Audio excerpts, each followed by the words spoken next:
आपल्याला माहिती आहे की आपल्या जिल्ह्यामधले आता 1223 एवढा कालचा आपला ऑफिशियल जो रिपोर्टेड नंबर आहे तेवढा पॉझिटिव्ह रुग्णांचा कालचा आलेला आहे आणि कालच्या दिवशी 13 रुग्णांचा दुर्दैवाने मृत्यू झालेला आहे. आपण गेली पण वेळ बघितली होती, त्यामध्ये आपण 1200चा आकडा क्वचितच गाठला होता, परंतु काल पुन्हा आपण 1200चा एकदा तो आकडा पार केलेला आहे. आता त्यामागे एक दुसरं गणित पण असं असतं की आपण गेल्या वेळेमध्ये मॅक्सिमम टेस्टिंग कॅपॅसिटी आपली 5 ते 6,000 पर्यंत होती आणि त्यावेळेस जे 12,000 होते ते 6,000 पैकी म्हणजे 20% पॉझिटिव्हिटी होती. कालचे जे 12,000 आहे ते आपली 9 ते 10,000पर्यंत टेस्टिंग आहे आणि आपली पॉझिटिव्हिटी जरी 12 ते 15% दरम्यान असली, म्हणजे गेल्या वेळेपेक्षा थोडी आता कमी होत असली, किंवा आपल्या पण आता जी सुरुवातीला मार्चच्या पहिल्या किंवा दुसऱ्या आठवड्यामध्ये पॉझिटिव्हिटी होती ती 20 ते 25% होती, ती आता हळूहळू कमी होत आहे. आणि याचं सरळ हेच गुणसूत्र आहे की जसं जसं आपण टेस्टिंग वाढवत जाऊ नंबर ऑफ पॉझिटिव्ह वाढत जातील आणि पॉझिटिव्हिटी कमी होत जाईल. जर आपण 1000 टेस्ट केले तर कदाचित 500-600 पॉझिटिव्ह येतील, 2000 केले त्यात 300-400 वाढतील. असं करत करत ते फेज आउट करत आपल्याला 10%च्या आतमध्ये आणणं हे सगळ्यात पहिली आपली प्रायोरिटी आहे. आणि मला वाटतं की आपण जरी आकडा वाढत असला तरी त्या दिशेनं आपण जात आहे. म्हणजे जर 5000च आज आपण टेस्ट घेतल्या तर कदाचित पॉझिटिव्ह रुग्णांची संख्या ही अजून कमी होईल, 500, 600, 700 होईल, परंतु आपल्याला तो आकडा मग फसवा आकडा राहणार आहे कारण काही पॉझिटिव्ह त्यातून मिसआउट झालेले असतात. त्यामुळे जास्तीत जास्त टेस्टिंग वाढवणे आणि गेल्या वेळेस आपण जसा केला होता तसाच ट्रॅक, टेस्ट आणि ट्रीट हा मॉडेल वापरणे हा त्याच्यात सगळ्यात महत्त्वाचा इलाज आहे, तो लक्षात आलेला आहे. दुसरा विषय आहे की आता जे काही लॅबोरेटरीकडनं रिपोर्ट आलेला आहे की डबल म्युटंट स्ट्रेन किंवा त्या स्ट्रेनमध्ये काही व्हेरिएशन झालेले आहेत, तर त्याविषयी जिल्हा स्तरावरनं फार काही बोलणं उचित नाही. जे काही शासनाकडनं कम्युनिकेशन झालेलं आहे ते आपल्यापर्यंत आम्ही पोहोचवतोच, परंतु निश्चितपणे काही जनुकीय बदल हे झाल्याचं त्या लॅबोरेटरीच्या रिपोर्टमध्ये आलेलं आहे. आपलेसुद्धा सॅम्पल्स विशेषतः चोपडा आणि जळगाव शहरातले आपण जिनोमिक सिक्वेन्सिंगसाठी हे पाठवत आहोत NIVला.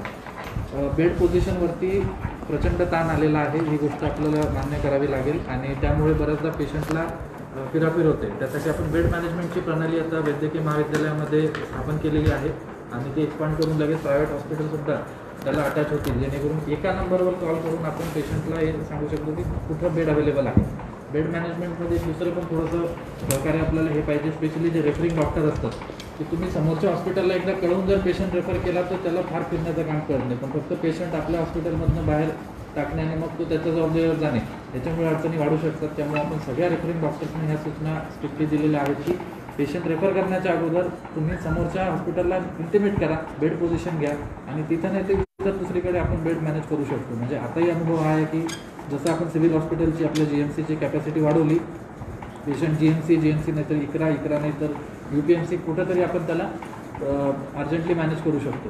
अर्थात त्याच्यात हा पण विषय असतो की शहरामध्ये फक्त एकच मोठं हॉस्पिटल आपलं आहे, ते आपलं गव्हर्नमेंट मेडिकल कॉलेज. आपल्याकडे डिस्ट्रिक्ट हॉस्पिटल सेपरेट नाही किंवा इतर असे कुठलं गव्हर्नमेंट हॉस्पिटल शहरामध्ये नाही आहे.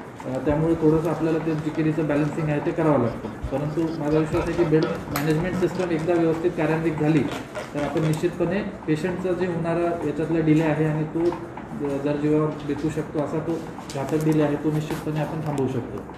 औषधांच्या बाबतीत कुठल्याही प्रकारचा शॉर्टेज सध्या बाजारपेठेमध्ये नाही आहे. औषधं रेमडेसिवीर विशेषतः जे सगळ्यात जास्त आता यावेळेस बंडल ड्रग म्हणून जे समोर आलं आहे त्याची कुठेही अडचण नाही. प्रायसिंगच्या बाबत इश्यू होता, त्यात खूप जास्त दराने त्याचा विक्री केली जायची किंवा साठेबाजी काळा बाजार होईल तशा तक्रारीसुद्धा येत होत्या.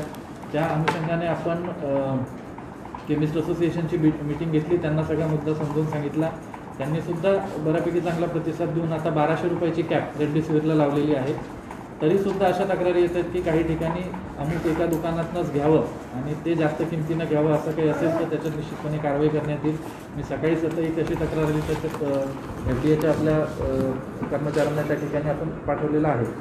ऑक्सिजनच्या बाबतीतसुद्धा आपला आता सिव्हिल हॉस्पिटलचा टँक पूर्ण क्षमतेनं सुरू आहे. मध्यंतरी एक दिवस त्याला थोडं रिपेअरिंगची गरज होती, ती सगळी आपण रिपेअरिंग करून घेतली आणि त्याच्यामुळे आता बऱ्यापैकी ऑक्सिजनचा तसा आपल्याकडे लिक्विड ऑक्सिजनचं शॉर्टेज नाही आहे. सिलेंडर सर्क्युलेशनचा कधीतरी विषय येऊ शकतो, त्यासाठी आपण सगळ्या खाजगी हॉस्पिटलला सांगितलं की तुम्ही तुमचे स्वतःचे सिलेंडर्स वाढवा जेणेकरून ते लगेच रिफिल करून आपल्याला पाठवता येतील.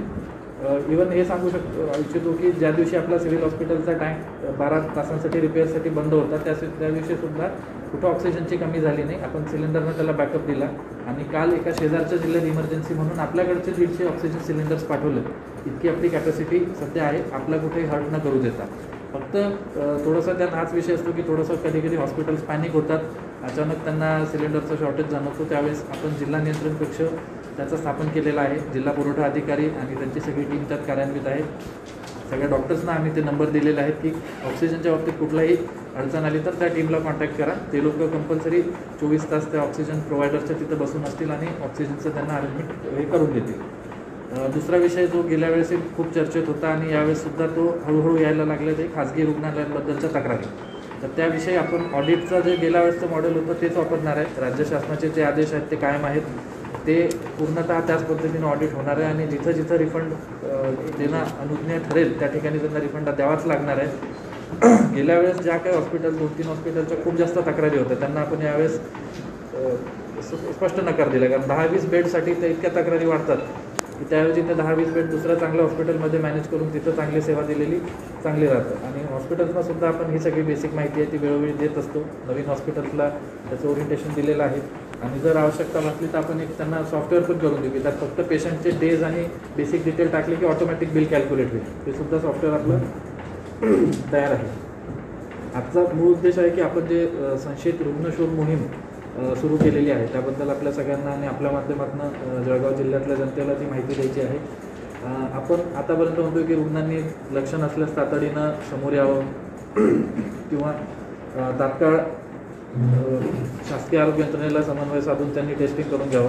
परंतु यात अडचण अशी व्हायला लागली की एक तर अनेक रुग्ण अजूनही ते अंगावर काढण्याचा प्रयत्न करतात आहे आणि दुसरं असं की यावेळेसचे काही जे सिम्पटम्स आहेत, कारण आपण म्युटंट स्ट्रेनच्या बाबतीत जेव्हा चर्चा करतो हे अतिशय वेगळे आहेत आणि ते व्हिजिबल त्याचं सिम्पटम नसतं. एखाद्याला जर ताप आला तर आपण त्याची मेजरमेंट घेऊ शकतो, SpO2 ड्रॉप झाला आपण ते मोजू शकतो. परंतु डोकेदुखी,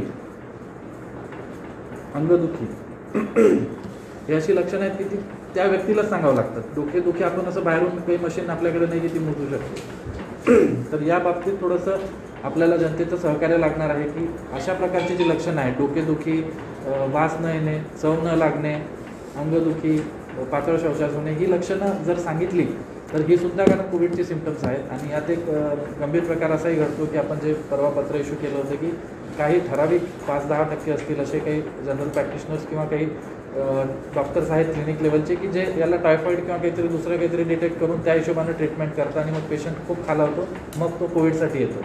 याच्यामध्ये पेशंट दगावण्याची खूप जास्त शक्यता असते. त्यांनाही आपण सगळी परिस्थिती समजावून सांगितलेली आहे आणि अगदी सक्त भाषेत सूचना केलेल्या आहेत की पेशंटच्या जीवाशी खेळ न करता त्याला तात्काळ रेफर करा. म्हणजे एकदा तो कोविड पॉझिटिव्ह डिटेक्ट झाला, ट्रीटमेंट सुरू झाली की मग बाकी पुढच्या गोष्टी आपण व्यवस्थित हे करू शकतो. म्हणजे अगदी 1200 जरी पेशंट आले तरी बरे होणारे 900-1000 पेशंट आपले रोजचे आहेतच. कारण हे सगळेजण लवकर डिटेक्ट होऊन आपण शोधून काढलेले आहेत किंवा स्वतः समोर आलेले आहेत आणि त्यामुळे ते बरे झालेले आहेत. आणि जे लेट होतात त्यांच्यामध्ये मात्र मग कधी कधी इतके लेट ते होतात की मग डॉक्टर्सना सुद्धा त्यात फार काही करण्याची संधी मिळत नाही. त्यामुळे आपण ही ॲक्टिव्ह केस फाइंडिंग किंवा संशयित रुग्णशोध मोहीम सुरू केलेली आहे, ज्यामध्ये आपल्याला या सगळ्या लक्षणांचा आढावा घ्यायचा आहे की वास, चव, डोकेदुखी, अंगदुखी ही लक्षणं आणि अर्थात टेम्परेचर, SpO2 हे आपण चेक करतो आहे, जेणेकरून आपल्याला ते केसेस शोधून त्यांना लगेच टेस्ट करून उपचारासाठी दाखल करता येईल. यात ग्रामीण भागामध्ये, कारण ग्रामीण भागाचा सेटअप हा तयार असतो की त्या गावासाठी एक डेडिकेटेड अंगणवाडी सेविका, आशा वर्कर, ANM असतात. त्यामुळे तिथं आपण ही कालच अगदी शॉर्ट नोटवरती सुरू केलेली आहे. महापालिका क्षेत्रात उद्यापासून आपण ती सुरू करतो आणि पहिला आपला फोकस राहणार आहे जिथं जास्त पेशंट आढळतात असा जो भाग आहे तो, त्या ठिकाणी जाऊन आपण ॲक्टिव्हली केसेस शोधू. कारण पुन्हा हीच अडचण होते की जर पेशंट लेट आपल्याला मिळाला तर त्याला वाचवणं हे फार कठीण होऊन जातं. आणि गेल्या वेळेस आपण बघितलं की 20-20, 25-25 मृत्यू एका दिवसात आपण त्या वेळेमध्ये बघितले. सुदैवाने आतापर्यंत तो आकडा आला नाही, परंतु त्या दिशेनं न जाण्यासाठी आणि परिस्थिती नियंत्रणात ठेवण्यासाठी आपल्याला या गोष्टी करायच्या आहेत. कंटेनमेंट झोन, क्वारंटाईन या सगळ्या गोष्टींबाबतही वारंवार प्रश्न विचारले जातात. बऱ्याचदा तुलना केली जाते की गेल्या मार्चमध्ये किंवा गेल्या एप्रिलमध्ये अशी परिस्थिती होती. तर यात एक गोष्ट ही पण आहे की बरेचसे गाईडलाईन्स बदललेले आहेत. सुरुवातीचा वेळेमध्ये जेव्हा क्वारंटाईन किंवा कुणाला क्वारंटाईन करायचं त्यावेळेस आपण मुंबईवरनं आला तरी क्वारंटाईन करायचो, पुण्यावरनं आला तरी क्वारंटाईन करायचो. आता तशी गाईडलाईन आपल्याला नाही आहे आणि बेसिकली जिल्ह्यातच आपला स्प्रेड आहे असं तर नाही की बाहेरून कोणी येणार आहे त्यांना रोखलं की थांबून जाईल. जिल्ह्याचा स्प्रेड असल्यामुळे आपण जिल्ह्यातल्या याच्यावरती जास्त लक्ष देऊया. बाहेरून आलेल्या लोकांना क्वारंटाईन करण्याच्या सध्या गाईडलाईन नाही आहे, किंवा त्यावेळेस होम आयसोलेशन नव्हतं, त्यामुळे कंपल्सरी CCC मध्ये दाखल करायचं. आता आपण कमी जरी केलं असलं तरी थोड्या बहुत प्रमाणात होम आयसोलेशनसुद्धा करतो आहे. त्यामुळे मागच्या आणि आताचं कंपॅरिझन हे करण्यामध्ये तसं फार काही फलित नाही आहे. याउलट मी हे सांगू इच्छितो की जेव्हा सेंट्रल टीम 10 तारखेला आपल्या जिल्ह्यात आली होती, त्यांचा रिपोर्टसुद्धा मी शेअर करू शकतो आपल्याशी. त्यांनी हे म्हटलं की फार कमी जिल्ह्यांमध्ये कंटेनमेंट ॲक्टिव्हिटी दिसल्या, तर जळगाव जिल्ह्यात त्यांनी एक नमूद केला होता की आपल्याकडे कंटेनमेंट झोन आणि त्याचा सर्व्हे सुरू आहे. अर्थात कंटेनमेंट झोन म्हणजे फक्त पत्रे ठोकणे किंवा तिथं बॅरिकेड लावणे म्हणजे कंटेनमेंट झोन होत नाही. त्याच्या पुढे जाऊन सर्व्हे सगळ्यात महत्त्वाचा असतो, आणि हा सर्व्हे पूर्ण क्षमतेनं व्हायला पाहिजेत अशा सूचना आपण आरोग्य यंत्रणेला दिलेल्या आहेत. कंटेनमेंट झोन करताना फक्त शेजारपाजारचा सर्व्हे करायचा आणि तिथं थांबलं तर त्याच्यात आपण खूप लोक मिस करतो.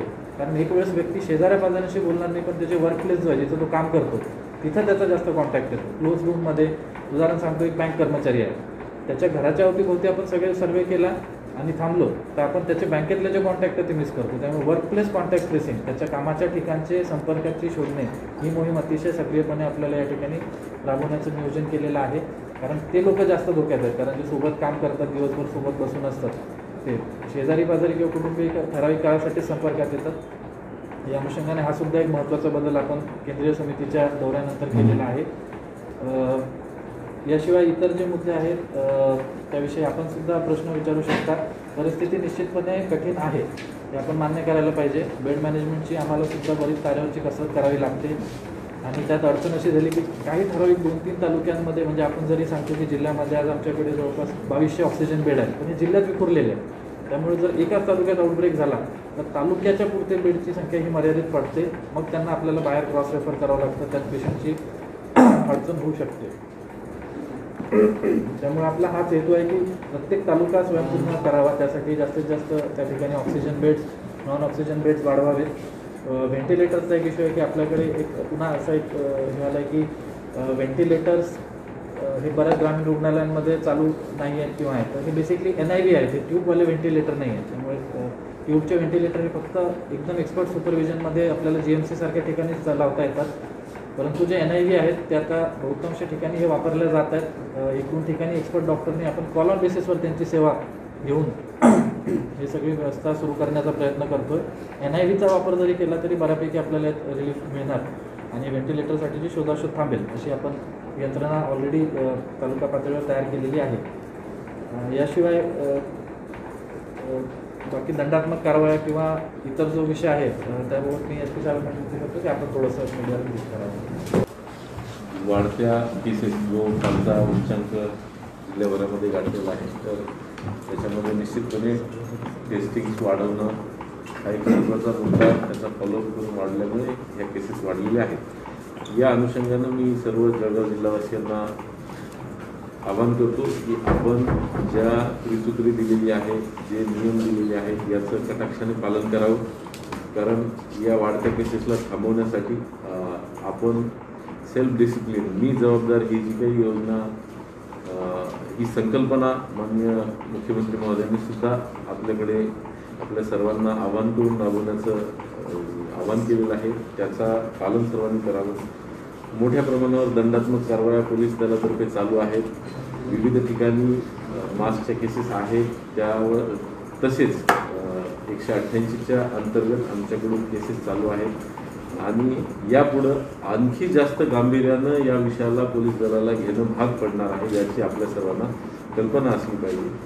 आणि माननीय जिल्हाधिकारी याबाबत निर्णय घेतील की जसा आपल्याला 3 दिवसाचा लॉकडाऊन करावा लागला तशी परिस्थिती परत एकदा निर्माण होत चाललेली आहे, असं एकंदरीत चित्र दिसून येत आहे. तर या सर्व पार्श्वभूमीवर सर्व नागरिकांनी या सोशल डिस्टन्सिंग, मास्कचा वापर, गर्दी टाळणं या गोष्टींचं पालन करावं. शेवटी पोलीस यंत्रणेला ही जेव्हा सर्व मार्केट आणि बाजार प्लेसेसला मुभा देण्यात आलेली आहे त्यावेळी नियंत्रण करणं हे फार एक तारेवरची कसरत होऊन जाते. तर या ठिकाणी माझं नागरिकांना आव्हान आहे की आपण या सर्व प्रशासन आणि पोलिसांच्या एकंदरीत कामकाजामध्ये या कोविड नियंत्रणाच्या आपण सर्वांनी सहकार्य करावं. आणि या व्यतिरिक्त जिथं जिथं ज्या गावात जास्त प्रमाणात पॉझिटिव्ह केसेस आढळून येत आहेत त्या गावात आपण संपूर्ण स्क्रीनिंग करत आहोत. आपण काल परवा जवळ सरासरी 1000 केसेस प्रतिदिन आपण प्रत्येक तालुकानिहाय करतोय आणि त्याच्यात हॉटस्पॉट गावं जे आहेत ते पण आपण निवडून त्यांच्यावर लवकरात लवकर नियंत्रण आणण्याचा प्रयत्न करत आहोत. या व्यतिरिक्त जसं पूर्वी आपण प्रत्येक घराघरात जाऊन सर्वेक्षण केलं होतं, तसं यावेळेसही माझं जबाबदारी म्हणून आपण एक कोविड सदृश्य जे रुग्ण आहेत त्यांची संशोधन म्हणजे एक शोध मोहीम आपण सुरू करत आहोत आणि ती कालपासून सुरूही झाली आहे. याच्यात अंगणवाडी असतील, आशा वर्कर असतील, ANM असतील किंवा आमचे हेल्थ वर्कर अजून काही असतील आणि शिक्षक असतील. ही टीम प्रत्येक घराघरात जाऊन त्या घरात त्यांचे जे आता नवीन जे म्युटेटेड व्हायरसचे जे लक्षणं आहेत की अंगदुखी असेल, डोकंदुखी असेल, लूज मोशन असेल किंवा पाय किंवा इतर काही जे लक्षणं असेल, डोळे जड होणे, यांचं प्रत्यक्ष सर्वेक्षण विचारल्याशिवाय जोपर्यंत पेशंट सांगत नाही तोपर्यंत आपल्याला कळत नाही. आपण टेम्परेचर आणि ऑक्सिजन सॅच्युरेशन तर तेही मेजर करणारच आहोत. परत कोमॉर्बिड जे पेशंट्स आहेत ज्यांना काही हायपरटेन्शन आहे, मधुमेह आहे, याही लक्षणांच्या इली सारीचे काही रुग्ण असतील त्याच्यावरही आपण नियंत्रण करण्याचा प्रयत्न करत आहोत. आणि शक्य असल्यास आपण तिथल्या GPजना पण GP असोसिएशन किंवा जे GPs असतील त्यांनाही विनंती केलेली आहे, त्यांना आपण टेस्टिंग किट तिथे प्रोव्हाइड करून देऊ आणि त्या गावातले जे संशयित रुग्ण आढळतील तिथल्या तिथे टेस्ट करण्याचा आपण प्रयत्न करणार आहोत.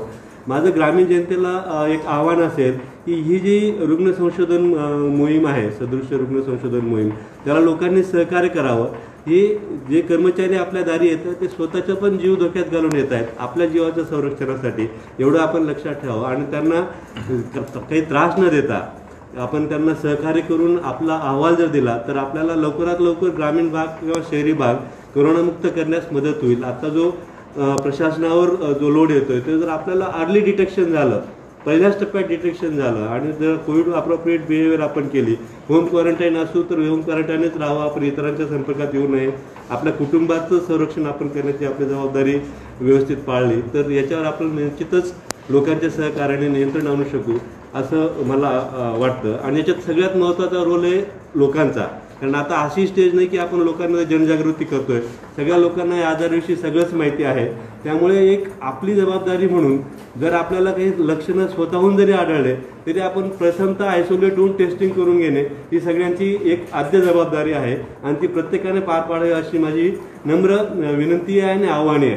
गवर्नमेंट के होम डिपार्टमेंट ने उस मामले में पूरा एक डिटेल सर्कुलर जारी किया है जिसमें सार्वजनिक जगह पर धूलिवंदन या होली का जो समारंभ किया जाता है उसके ऊपर टोटल बैन है. सोमवार से लॉकडाउन लगेगा ऐसी चर्चा है, क्या उसको कुछ पॉसिबिलिटी है?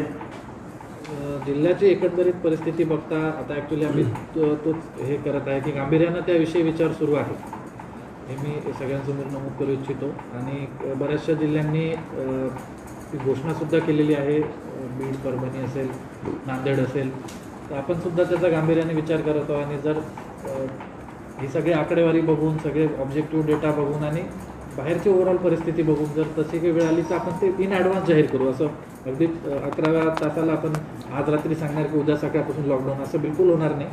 जरी जाहीर करायचं असेल तरी आपण तो वेळ देऊन तसं जाहीर करता येईल. मात्र त्याविषयी आम्ही गांभीर्यानं चर्चा करत आहे आणि काही असेल तर आम्ही निश्चितपणे आपल्याला ते कळवू. जाहीर केलं तर लोक पुन्हा बाजारात गर्दी करतात, त्याचा एक थोडा इम्पॅक्ट असतो असं पण आहे. त्याला इलाज पण नाही ना, दोन्ही गोष्टी बॅलन्स करायच्या. घरातल्या वस्तू थोडी तयारीला वेळ मिळाला पाहिजे. 2-3 दिवस अगोदर तयार करायचं म्हणजे ते प्रॉब्लेम येत नसतो, ते अचानक तयार केल्यानंतर प्रॉब्लेम होतो. दुसरं एक आहे मास्कच्या वापराच्या बाबतीत. आता आपण गेलं तर बरोबर 80-90% लोक आजकाल मास्क वापरतात. 10% लोक आहेत. डॉक्टरांना जे लोक कोविडच्या वॉर्ड्समध्ये सुद्धा काम करतात त्यांना कोरोना होत नाही. त्याचं कारण आहे की ते घरातनं निघाल्यापासून घरात परत जाईपर्यंत ते मास्क कंटिन्यू लावलेला असतं. आपल्याकडे कसं आहे की मास्क लावायचा, मध्येच काढायचा, मध्येच लावायचा. हा फार म्हणजे ह्याच्यामुळे जे प्रोटेक्शन आहे ते लिमिटेड प्रोटेक्शन मिळतं. त्याचा वापर आता निश्चितपणे काही डायकोटॉमी किंवा कन्फ्युजनचे विषय असतात की आता हॉटेल चालू आहे, चहाची टपरी चालू आहे, पानटपरी चालू आहे, मग तिथे बिना मास्क काढता तुम्ही या सुविधा जर चालू आहेत त्याचा लाभ कसा घ्या. पण मग ॲटलिस्ट तेवढा कालावधी वगळता 100% तो कंटिन्यू मास्क घालणं हे सगळ्यात महत्त्वाचा मुद्दा आहे. मध्येच काढला, मध्येच घातला अशाने मास्कचा जो अपेक्षित लाभ आहे तो होऊ शकत नाही. जो संशयित आहे त्याला जर लवकर आपण शोधून काढला आणि त्याला जर आपण आयसोलेट केलं, हॉस्पिटलाइज केलं, तर त्याच्यापासून त्याच्या कुटुंबियांना किंवा इतरांना होणारा जो काही संसर्ग आहे तो आपण रोखू शकतो. अशा दुहेरी हेतूने जे आपण आता ग्रामीण भागामध्ये कालपासून रुग्णशोध सुरू केला आहे, त्याच पद्धतीनं आता आपण त्याची पूर्ण तयारी जळगाव शहर हद्दीमध्ये सुद्धा आपण केलेली आहे. उद्यापासून आपण त्याची सुरुवात करतोय. जळगाव महानगरपालिका हद्दीमध्ये आपले 10 अर्बन हेल्थ सेंटर आहेत, ज्याला आपण हेल्थ पोस्ट म्हणतो. तर प्रत्येक क्षेत्रामध्ये येणारे जे हॉटस्पॉट आहेत, म्हणजे ज्याच्यामधून 10 किंवा 10पेक्षा जास्त अशा प्रकारचे पेशंट आलेले आहेत, अशा एरियामध्ये आपण हा मास सर्वे करणार आहोत. त्याच्यामध्ये जर प्रामुख्यानं आपण बघितलं तर गेल्या की 8-15 दिवसामधले जर एकूण येणाऱ्या रुग्णांचं जर आपण क्षेत्रनिहाय जर आपण त्याचं ॲनालिसिस केलं तर असं दिसतंय की प्रामुख्यानं पिंपराळा, खोटेनगर, शिव कॉलनी, गणेश कॉलनी, त्याच्यानंतर कांचननगर, अयोध्यानगर असे एक 5-6 स्पॉट आपण ज्याला हॉटस्पॉट म्हणतो की त्याच्यामधून येणाऱ्या रुग्णांची संख्या ही इतर याच्या तुलनेमध्ये जास्त आहे.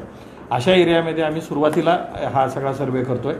त्याच्यामध्ये आता जिल्हाधिकारी महोदयांनी किंवा सेवसाहेबांनी सांगितल्याप्रमाणे त्याची नेहमीची जी आपली ऑक्सिजन आणि टेम्परेचर आहेत, हे 2 जे आपण लक्षणं मानतो, त्याच्या व्यतिरिक्त आता ह्या दुसऱ्या टप्प्यामध्ये अन्य काही लक्षणं आपल्याला निदर्शनाला येत आहेत की ज्याचं आपल्याला फिजिकल तपासणी करता येणार नाही.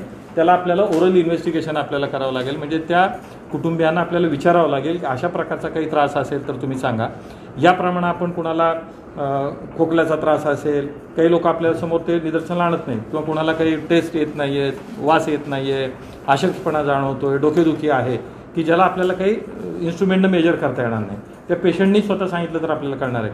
अशा प्रकारे आपण हा सगळा सर्वे करणार आहे. आपल्या माध्यमातून मला शहरवासियांना विनंती करायची आहे की आपण निर्भीडपणे अशा बाबतीमधली माहिती द्या. कारण आपण आपल्याला होत असलेला त्रास झाकून ठेवणं हा स्वतःच्या तब्येतीला धोका आहे, कुटुंबियांना आहे, इतरांना आहे. तर ह्या शोध मोहिमेमध्ये आपण पुढं या, आम्हाला माहिती द्या. आपल्यावरती उपचार करणं हे आपल्याही दृष्टीनं आवश्यक आहे, समाजाच्याही दृष्टीनं आवश्यक आहे. हा एक मुद्दा. दुसरा मुद्दा जो आता आपल्या मास्कच्या संदर्भामधला जो आपण मांडलेला होता तो अतिशय महत्त्वाचा आहे की अर्थातच जळगाव शहर हे संपूर्ण जिल्ह्याच्या आर्थिक सगळ्या गतिविधीचं हे आपलं सेंटर आहे. त्यामुळे इथं कुठल्याही प्रकारच्या सगळ्या ॲक्टिव्हिटीज ह्या जास्त आहेत. अशा वेळेला प्रत्येकानं मास्क वापरणं आणि डिस्टन्सिंग ह्या दोन्ही गोष्टी केल्या पाहिजेत. सुभाष चौक आणि त्या परिसरामध्ये जो आपण मुद्दा मांडला ती रास्त हे आहे की हॉकर्सच्या बाबतीमध्ये कदाचित जनजागृती कमी पडते किंवा काय. आता इतक्या वेळेला आपण कारवाई करतो तरीसुद्धा काही प्रमाणामध्ये अशा प्रकारचं होतं, परंतु त्यासाठी आपण पोलीस विभाग तर त्यांच्या पद्धतीनं स्वतंत्रपणे कारवाई करते. आता SP सरांनी सांगितलं महानगरपालिकेनं संपूर्ण शहरासाठी एक 4 टीम वेगळ्या नेमलेल्या आहेत. त्याच्या व्यतिरिक्त हा जो सुभाष चौक आणि परिसर जो आहे, ज्याला आपण एक सेंट्रल बिझनेस डिस्ट्रिक्ट म्हणू, मूळ जे आपलं व्यापारी केंद्र आहे, याच्यामध्ये एक स्वतंत्र टीम आपण नेमलेली आहे. आणि याची जर आपण कारवाईचं प्रमाण बघितलं तर गेल्या साधारणतः 10-12 दिवसामध्ये रोज 45,000 ते 50,000पर्यंतचा दंड हा या 5 टीमनी वसूल केलेला आहे. दंड वसूल करणं हा आपला हेतू नाही आहे किंवा तो आपला मोटिव्ह नाही. लोकांमध्ये याच्याविषयी जनजागृती व्हावी आणि जे नियम मोडणार आहेत त्यांना जरब बसावे, ह्या दोन्ही दृष्टीने आपण हे करतोय. याला आता दिसल्याप्रमाणे 90% लोकांच्या मध्ये आता ही जी जनजागृती आली आहे, आपण सगळेजण मास्क वापरतोय. पण अजूनही काही जणांना याच्या बाबतीमध्ये गंभीरता जाणून देणं गरजेचं आहे. आपल्या माध्यमातून सगळ्यांनाच विनंती आहे, गेल्या काही दिवसापासून आपण शहरामधली ह्याच्याबद्दलचं धोरण बदललेलं आहे. होम आयसोलेशनच्या संदर्भामध्ये आम्ही आमच्या इंजिनिअरिंग कॉलेजमधल्या कोविड केअर सेंटरमध्ये एक स्वतंत्र सेल निर्माण केलेला आहे. पॉझिटिव्ह पेशंट जो कोणी असेल त्यांनी त्या ठिकाणी जाऊन थांबावं, त्यांच्यासाठी स्वतंत्र व्यवस्था त्या ठिकाणी थांबण्याची केलेली आहे. त्याच्या कुटुंबियांनी की जे निगेटिव्ह असतील किंवा त्याचे कोणी केअरटेकर जे असतील त्यांनी त्या ठिकाणाहून फॉर्म घ्यावा. एखाद्या प्रायव्हेट डॉक्टर ज्याच्याकडनं ते ट्रीटमेंट घेणार आहेत त्याच्याकडून त्याची शिफारस घ्यावी. आमच्या वॉर्ड ऑफिसरकडून त्याच्या घरामध्ये स्वतंत्र विलगीकरण करण्यासाठी स्वतंत्र बेडरूम, स्वतंत्र टॉयलेट, बाथरूम आहे ह्याची तपासणी करून घेऊन शिफारस घ्यावी. त्यांना कोविड केअर सेंटरमधूनच त्या ठिकाणी परवानगी दिली जाईल. परवानगी दिल्यानंतर तो पॉझिटिव्ह पेशंट त्याच्या केअरटेकरबरोबर त्याच्या घरी जाईल आणि 10 दिवस त्याची स्वतःची काळजी घेईल. आता या सगळ्या पार्श्वभूमीमध्ये लोकांमध्ये एक असं वाटतं की मला होम आयसोलेशनला परवानगी मिळणार नाही म्हणून काही जण टेस्टच्या बाबतीमध्ये थोडंसं मागे घेतात. हे बिलकुल योग्य नाही. माझं आव्हान आहे सर्व नागरिकांना की होम आयसोलेशन जरी तुम्हाला काही ठिकाणी नाईलाजास्तव तो मिळणार नसेल, तुमची चांगल्या पद्धतीने व्यवस्था आम्ही कोविड केअर सेंटरमध्ये करतोय. पुरेशा प्रमाणामध्ये आपल्याकडे बेड त्या ठिकाणी कोविड केअर सेंटरला अवेलेबल आहे. त्यामुळं आपल्या तब्येतीच्या पुढं अर्ध्या दिवसासाठी होणारी घरामध्ये न राहण्याची गैरसोय ह्याला महत्त्व न देता आपण जर आपल्याला काही लक्षणं असतील तर आपण आपली टेस्ट करून घ्या. कारण आता जिल्हाधिकारी महोदयांनी सांगितल्याप्रमाणे आपल्याला टेस्ट वाढवणं म्हणजे लवकरात लवकर पॉझिटिव्ह पेशंट आपल्याला ओळखणं आणि त्याला विलगीकरणामध्ये ठेवणं हे गरजेचं आहे.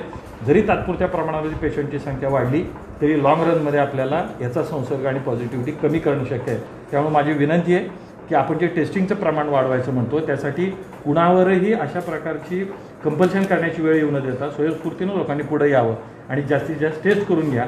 म्हणजे त्याच्यामध्ये आपण आपलं स्वतःचं आरोग्य आणि शहराचं आरोग्य अबाधित राहू शकतो.